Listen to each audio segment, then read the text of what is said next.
Hey guys, so I didn't get a chance to do a video of this ERS before we hung it.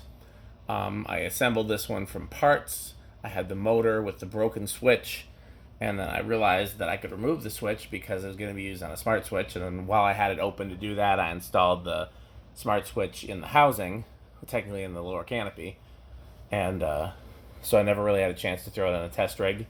These blades and brackets, I believe, came from my Sunbeam, and it's got a new tone ceiling canopy that I thought looked pretty close to the original. So we're going to do the official video here. These are a childhood fan of mine.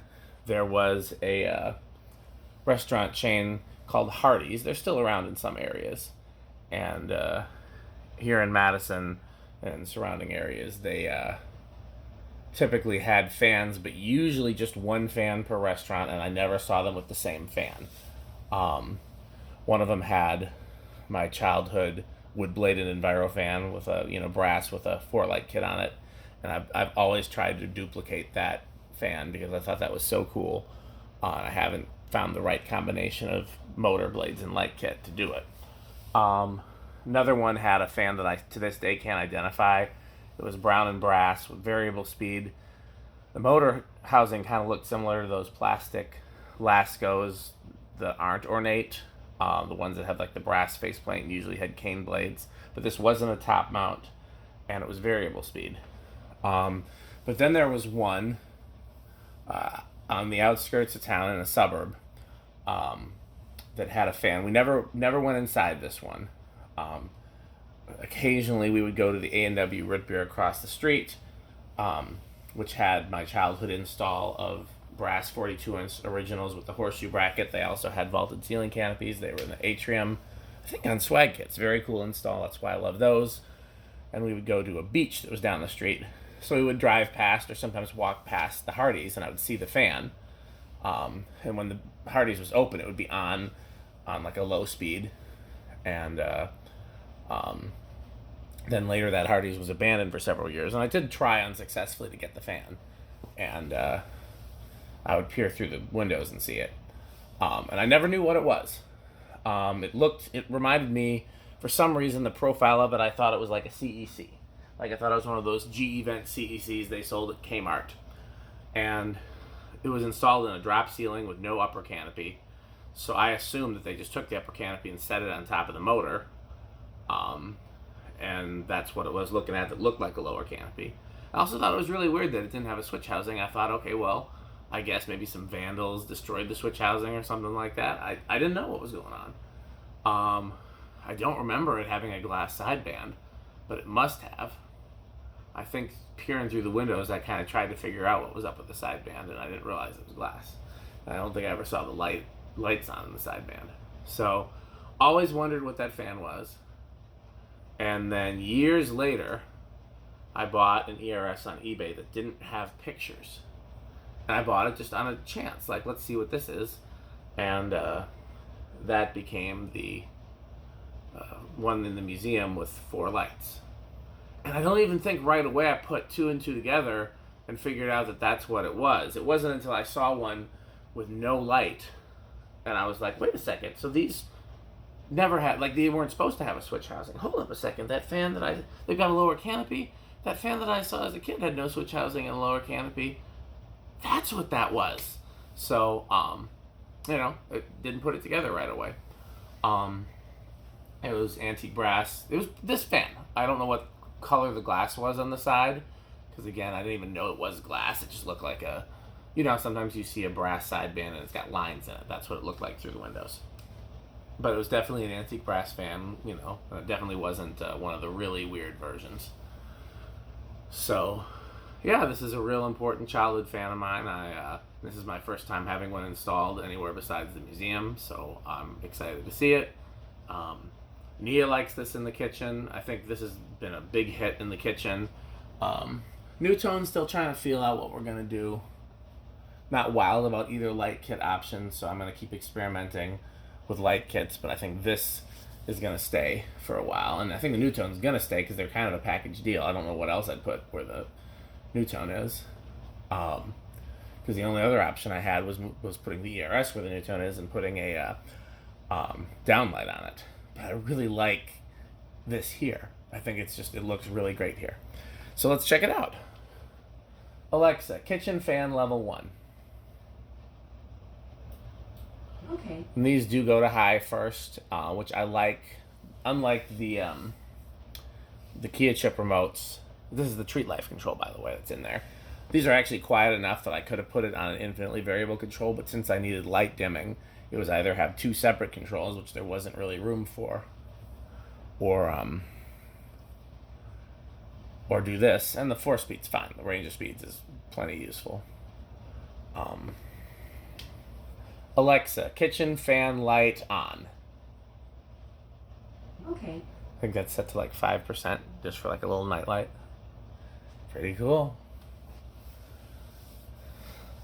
Alexa, kitchen fan level 2. Okay.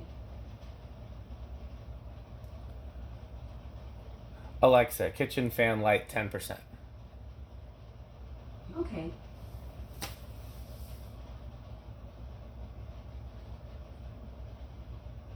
Looks like the light's flickering a little bit. I can't tell what's from the blades and what's from from the light, but I might have to change the dimmer settings if it's flickering. Alexa, kitchen fan light 20%. Okay. Alexa, kitchen fan level 3. Okay. And those are just 40-watt ceiling fan bulbs in there. From Walmart, actually. As much as I hate Walmart, their Great Value brand of LEDs are really good if you don't get them damaged. One of the packages that Pete and I got was damaged. I'm going to have to return it. Alexa, kitchen fan light 30%.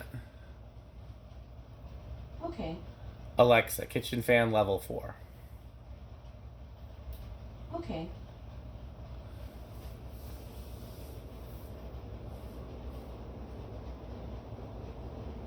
Alexa, kitchen fan light 50%. Okay. Alexa, kitchen fan light 100%. Okay. Let that run for a little bit. And this has a universal motor. I can't remember if they all have universal motors or if some have GE motors. Newtone used both of those as well. Newtone used a lot of different motors, but in these, I don't. I'll have to check and see if I can find any that have anything other than universal. I honestly thought they used GE motors, and it wasn't until I gotta look at the industrial one and see what the motor is in that. Alexa, kitchen fan off. Okay. Alexa, kitchen fan light off. Okay. Ooh, it fades out. Alexa, kitchen fan light 5%. Okay.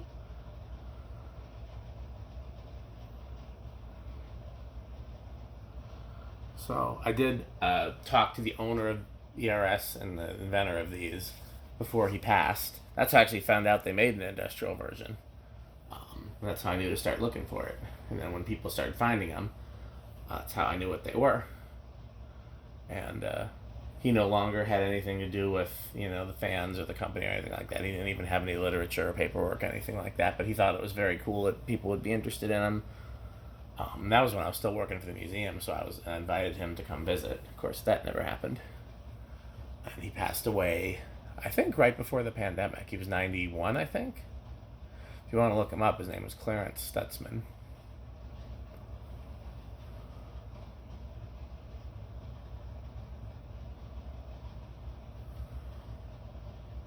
But yeah, I mean, nothing online mentions anything about the fans. If you search for his name, it's not, the company isn't even mentioned. Not in his obituary or anywhere else. Just The only thing that shows up is the patent for these, which I think most of us have seen already, but if you haven't, check it out. It's pretty cool. It explains why he came up with this design. And he told me that the industrials actually did very well, the ones with the squirrel cage blower, because he said that kept the motor cool enough that when others failed, they didn't. Alexa, kitchen fan level 3. That's where it was before I started the video. I don't know how to set kitchen fan to that setting. Alexa, kitchen fan level 3. Okay. Well, well, like I said, this is probably going to stay here for a while. I don't think this... I mean, somebody asked me on one of my videos, you know, what's going to be the permanent fans. And I said, nothing's permanent because this is hopefully not our permanent house. Hopefully we, you know, move to a bigger house in the next 5 years or so. But this probably won't be the last fan for the kitchen in this house, but it'll probably stay up for a while because almost everybody really likes it. I really like it. Nia really likes it. And those are really the only two people that matter. And of the people who've commented on the Facebook posts and videos, almost everyone likes it. Only like 1 or 2 people have been like, I hate it. So like I said, the question is what to do about the new tone. Because I'm not sold on this light, and I wasn't sold on the other light. So, we'll see. Thanks for watching.